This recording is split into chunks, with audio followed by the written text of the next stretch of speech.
Hello and welcome to the Inside Star Citizen Review. If you're here live, like the fam is tonight, where are you guys at? Show them that you're here. Yay! All right. Then you're special to me. You took the time out to be here live with us and have a great time. And if you didn't, how dare you? I shame all of you. Everybody gets a shame who has not been here. Take this. Hold on a second. Pepe, where's the shame bell? Shame them. Shame them. No, I'm just teasing. Don't shame them. No, don't do that. Don't do that. They're here in spirit. Thank you, Tech. They're here in spirit. Thank you. Tech reminded me we are the common denominator. We're all working together to make this a better place. Every single day of our lives, working together as one, with our hands clenched together, slightly gripping one another, wondering if we're sweating, and if we're sweating, why we're sweating. Does he perhaps like my outfit today? No? Okay. All right. Is this a little too uncomfortable for everybody? Okay. Let's watch some Inside Star Citizen Review. First off, I have to say, 8 minutes long. We're all sweating out.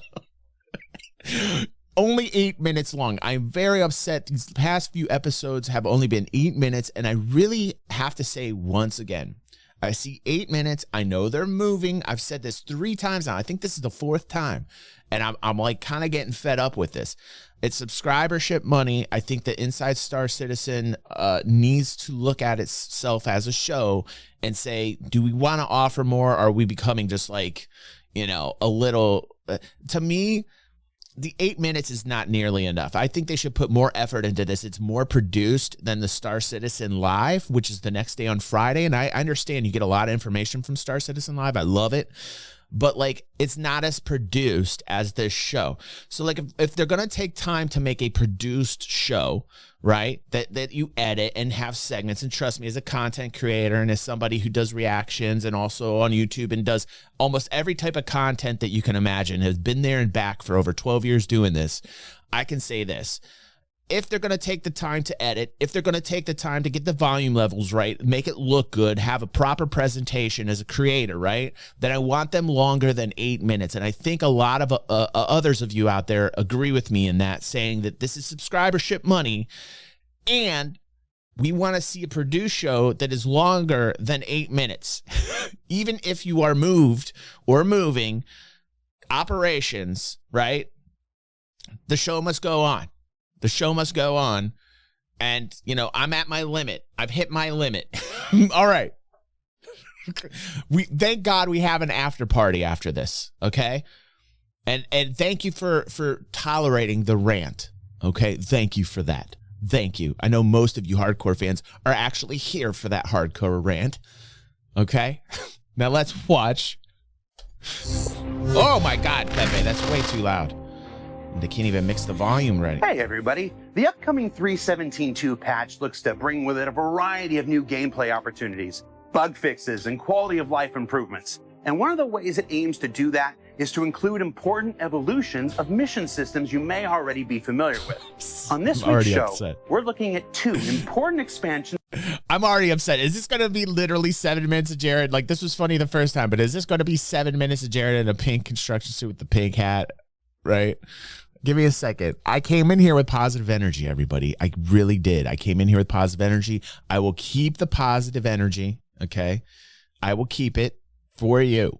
This is what I am doing for you. Beginning, the volume levels were all over the place. Delivery missions specific to those unafraid of breaking the law. Currently in Star Citizen, we have our delivery missions that everyone knows. They're only for legal, law-abiding citizens. We have no missions for someone who's on the wrong side of the law, someone who lives out of Grim Hex. And in 3.17.2, we will rectify that by adding our illegal delivery missions. All right. I'm down for that. The illegal delivery missions in 317.2 are going to function somewhat similarly to the legal ones, but they get run through a different organization. You will be running them through Redwind. You will have to build up your reputations with them. They will test your trust. They will see that you're reliable by doing fairly legal things at the beginning, and eventually they will give you one of these missions where you have to do something a bit dodgy. And based on how you do that thing, they will either open this career path for you or not. Which I have to say, the pathing on the NPC missions is getting better and better. They're really building that out. The gameplay is deeper. It's getting there. And I appreciate it. I appreciate the system that they have currently. And it seems to be like a great starting point, and it seems to be like they're developing it. So I'm not much of a NPC mission grinder guy. I'm not a PvE guy, but I will say this: when you hear a PvPer talk praising, the PvE section or gameplay of the game being talked about, it's a pretty big thing. It actually, to me, seems fairly balanced, and I can see where it's going, and I'm very happy where they're taking it. It's interesting. There will be some risks involved. You will have to visit some really nefarious locations, some drug labs, some stashes where generally they're not populated by your lawful citizens, so you might encounter some people doing similar missions that are not very favorable to other people doing them. You might bump into them, you might have to end up in a fight, or maybe you join up on other adventures. The other more fixed risk factor is the chance of getting interdicted a lot more. So you will have to make sure when you get interdicted, you pretty much have to run for it. If they find the drugs on you or whatever illegal things you're moving, that will end up in you going to prison or in a fight or having to run for your life. And obviously with the additional risk, there will come additional rewards that the legal side of the career delivery missions will not give you. All right. Looking ahead, I have a question for people in chat right now. How many of you do bad things versus good things? Like, how many of you are more like pirate, smuggler? Like when you're playing the game, if you're kind of like justice guy and bounty hunter dude, push 1. If you're kind of like pirate guy, press 2. I'm just kind of curious, what I'm dealing with here. Like how many good guys versus bad guys in the chat right now? 1, you're a good guy. 2, you're a bad guy. 1, yeah, okay, all right, you guys gonna be assholes. Come on, Orson and Strat, play along. Techno's a good guy. Killian's a good guy. Okay, 2 good guys. We got the score going. We got the score going. 3 good guys. 4 good guys. Holy God, do I hear 5 good guys? Oh, 1 bad guy. Damn it, there's so many numbers. Damn you guys, there's so many numbers. My last count is 999,000 good guys and 1 bad guy. We're also looking to add different sizes of parcels to delivers, including small handheld items that the player can stash in their inventory and all kind of other items that whatever you can think of. This is open-ended. We'll find cool things to add in there, different objects, different type of penalties if you get caught with them. We'll make it fun. Obviously, this is not the end of delivery missions. We will keep exploring and finding new things to add. We'll be making stuff interesting for everyone who is in this line of work in the universe. Whether they are on the legal or illegal side of things, we'll find something cool for them to move from point A to point B. I want that to work. I want the gambling area inside of Hex to actually work. I want to gamble. I want to be a bad guy at Hex, and I want gambling. And I want it to work now. So These new missions from Redwind are only the first in a new initiative to add more gameplay opportunities to those who want to play outside of proper society's rules and look to make their debut in the upcoming Alpha 3.17.2. Bring it! But up next, here's a phrase you may not have heard around here in some time. Service beacons, specifically combat assist service beacons. They've been due an upgrade for some time, and they're about to get their next one. All right. Let's find out more. With the current state of the combat service beacons, we like that it's content for players to go out and shoot a ship gun at something. Like, it's combat, and that's fun and engaging and interesting. We like the concept, but not its current execution. Service beacons are ways that players and NPCs can request assistance from the player or create missions for the players. We don't like that there's not a whole lot of variety in them. You generally are fighting kind of the same ships. No shit. I'd say one of the biggest problems is that there's no frame of reference to the player in terms of like what they're getting themselves into before they go. So the only indicator that the player has as to how difficult or challenging the mission's going to be is what the mission's paying. So the more that it pays, the more difficult the mission will be. And if as a new player you don't know that or know that scale, you don't have any concept of what you're getting yourself into. What we are going to be doing is basically making it so that there are now 10 levels of difficulty for these combat service assist beacons. And when you go to accept them in your contract broker, you will be able to actually see that you are accepting anywhere from 1 to 10, depending on your reputation with All right, well, that's a little bit of an improvement. I mean, that's not like a major, huge improvement, but it's a nice little one.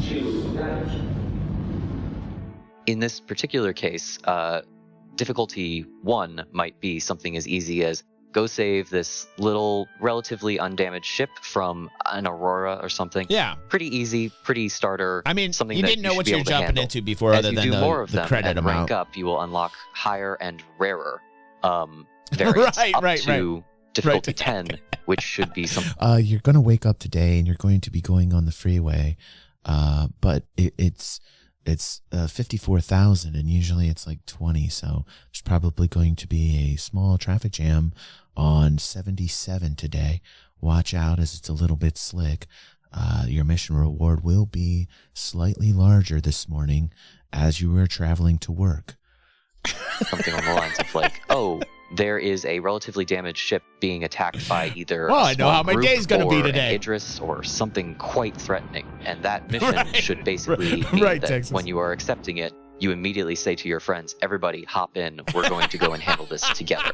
That to us is kind of the key goal, is that those upper difficulties start getting people doing these together as a group. And watch out for that soap. The game feel more multiplayer, even in these simpler, smaller missions.